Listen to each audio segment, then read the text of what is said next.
आज हम कामदा एकादशी व्रत कथा श्रवण करेंगे। यह व्रत चैत्र मास शुक्ल पक्ष की एकादशी की कथा भगवान नारायण और लक्ष्मी का ध्यान करते जौ और पुष्प लेकर के भगवान लक्ष्मी और नारायण जी का ध्यान करना है।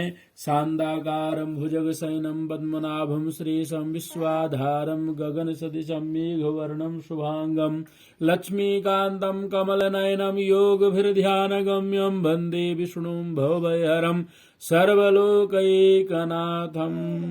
ओम महालक्ष्मी च विद्महे विष्णुपत्नीं च धीमहि तन्नो लक्ष्मी प्रचोदयात्।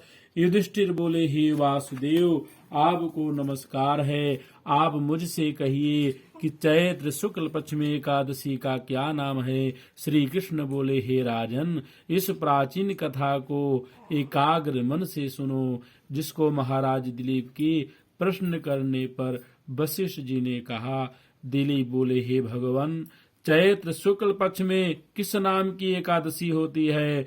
वशिष्ठ जी बोले, हे नृपश्रेष्ठ राजा, आपने उत्तम प्रश्न किया है। चैत्र के शुक्ल पक्ष में कामदा नाम की एकादशी होती है। वह पवित्र एकादशी पाप रूपी ईंधन को भस्म करने के लिए दावा नल की तरह है।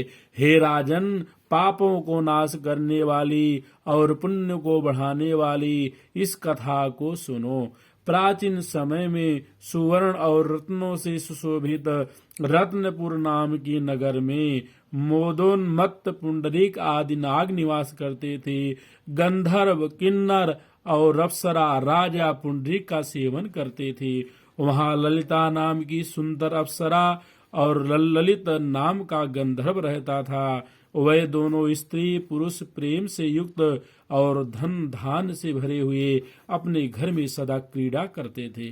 ललिता के हृदय में सदा पति बसता था। पति के हृदय में सदा ललिता स्त्री निवास करती थी।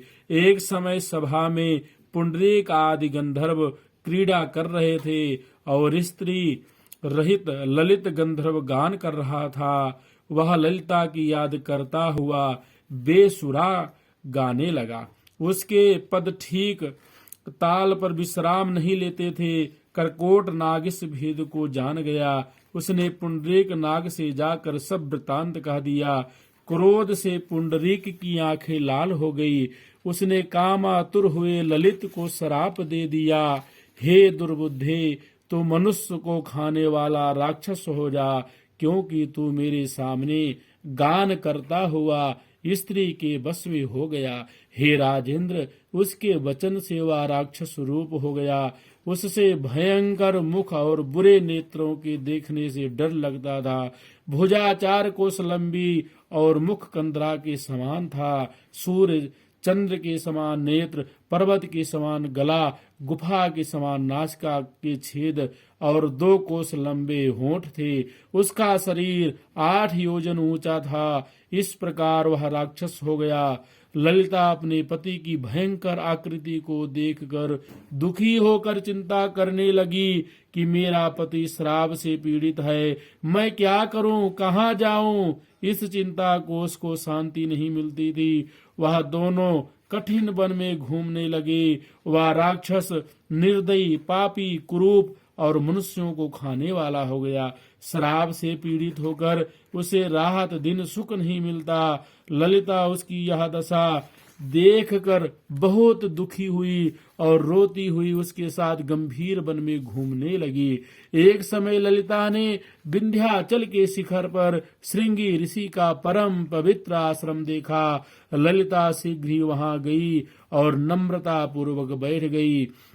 उसको देखकर मुनीश्वर बोले, हे शुभे, तू कौन है और किसकी बेटी है, किस लिए यहाँ आई है, यह मेरे सामने सत्य कहा। ललिता बोली, वीर धनवा नाम का महात्मा गंधर्व, उसकी मैं बेटी हूँ। ललिता मेरा नाम है।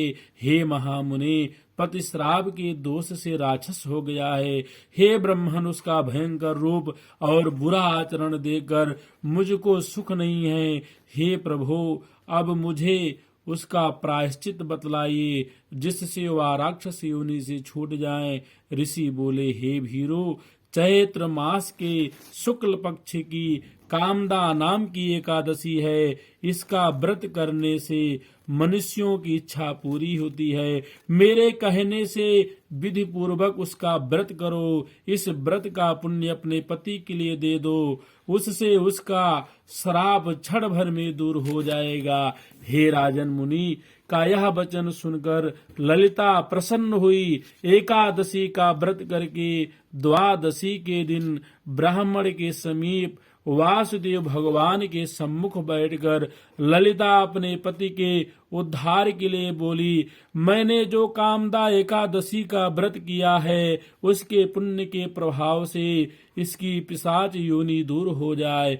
उस समय ललित राक्षस योनि में वहीं बैठा था। ललिता के इस वाक्य से उसी समय उसके पाप दूर हो गए। वह दिव्य देहधारी गंधर्व हो गया और उसकी राक्षस योनि दूर हो गई। हे नृप श्रेष्ठ, यह जानकर इसका व्रत अच्छी तरह से करना चाहिए। लोगों के हित के लिए मैंने तुमसे कहा। ब्रह्म हत्या आदि पाप और पिशाच योनि को नष्ट करने वाली इससे बढ़कर और कोई तिथि नहीं है। बोलो लक्ष्मी नारायण भगवान की जय।